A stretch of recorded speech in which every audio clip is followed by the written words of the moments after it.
राम मंदिर दान के पैसे में कथित गड़बड़ी पर एसआईटी ने शासन को सौंपी रिपोर्ट। ऑडिट फर्म ने साल 2020 में ही दान के कुप्रबंधन को लेकर चिताया था। एसआईटी ने गड़बड़ी के जिम्मेदार लोगों को हटाने और एफआईआर दर्ज करने की सिफारिश की। क्या अयोध्या के राम मंदिर में चढ़ावे के कुप्रबंधन और दान के पैसों में कथित हेराफेरी को 6 साल पहले ही रोका जा सकता था? आज हमारे पास मौजूद पुख्ता दस्तावेजों के आधार पर समझिए कि कैसे एक बड़ी चेतावनी को नजरअंदाज किया गया और अब एसआईटी की रिपोर्ट में क्या बड़े खुलासे हुए हैं। नमस्कार, मैं हूं अर्चित और आप देख रहे हैं दैनिक डिजिटल लाइव, ताजा खबरें निष्पक्षता के साथ। अयोध्या के राम मंदिर में आने वाले दान के पैसे और कीमती सामान के कथित गबन के मामले में एक बहुत बड़ा अपडेट सामने आया। इस पूरे मामले की जांच कर रही 3 सदस्यीय स्पेशल इन्वेस्टिगेशन टीम यानी एसआईटी ने अपनी शुरुआती रिपोर्ट मुख्यमंत्री के अतिरिक्त मुख्य सचिव को सौंप दी है। हालांकि इस रिपोर्ट को अभी गोपनीय रखा गया है, लेकिन सूत्रों के हवाले से जो इनसाइड स्टोरी सामने आ रही है वो व्यवस्था पर कई गंभीर सवाल खड़े करती है।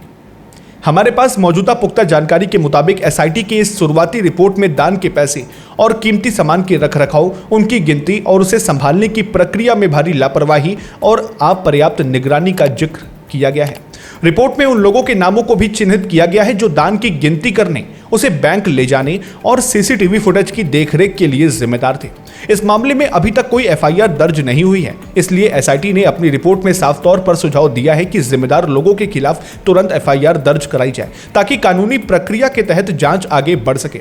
इसके साथ ही एसआईटी ने दान की गिनती और बैंकिंग प्रक्रिया में पहले शामिल रहे सभी लोगों को तुरंत प्रभाव से हटाने का निर्देश भी दिया। मुख्यमंत्री योगी आदित्यनाथ ने खुद इस मामले पर कड़ी कार्रवाई के लिए ये शुरुआती रिपोर्ट मांगी थी और आने वाले 15 दिनों में इसकी अंतिम रिपोर्ट भी सौंप दी जाएगी। लेकिन दोस्तों, इस पूरे विवाद का सबसे चौंकाने वाला पहलू यह है कि इस कथित कुप्रबंधन की चेतावनी आज से 6 साल पहले ही दे दी गई थी। साल 2020 में जब सुप्रीम कोर्ट के फैसले के बाद श्री राम जन्मभूमि तीर्थ क्षेत्र ट्रस्ट का गठन हुआ था, तो उसी साल नवंबर में एक प्राइवेट ऑडिट फर्म को इंटरनल ऑडिट और रिस्क मैनेजमेंट की समीक्षा सौंपी गई थी। उस ऑडिट फर्म ने साफ शब्दों में अपनी रिपोर्ट में लिखा था कि मंदिर में आने वाले दान का कोई व्यवस्थित रिकॉर्ड नहीं रखा जा रहा।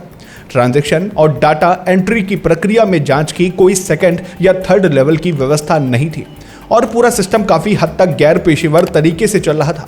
फर्म ने तब सचेत किया था कि ऐसे माहौल में गलत डाटा और मैनेजमेंट को गुमराह करने का जोखिम बहुत ज्यादा बढ़ जाता है। इन कमियों को सुधारने के लिए उस ऑडिट फर्म ने एक बेहद मजबूत स्टैंडर्ड ऑपरेटिंग प्रोसीजर यानी एसओपी लागू करने का सुझाव दिया था। उनका कहना था कि हर ट्रांजैक्शन का स्पष्ट रिकॉर्ड हो, गहनों और कीमती सामानों के लिए अलग से स्टॉक रजिस्टर बने और इसके लिए बाकायदा योग्य और प्रशिक्षित स्टाफ नियुक्त किया जाए। लेकिन हैरानी की बात यह है कि 6 साल बीत जाने के बाद भी उस एसओपी को लागू नहीं किया गया।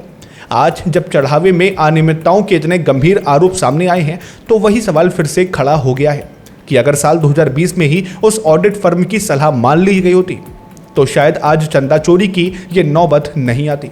इस पूरे मामले में सरकार ने 13 जून को जिस एसआईटी का गठन किया था उसमें लखनऊ के डिविजनल कमिश्नर विजय विश्वास पंत, आईजी रेंज किरण एस और वित्त विभाग के विशेष सचिव नील रत्न शामिल हैं।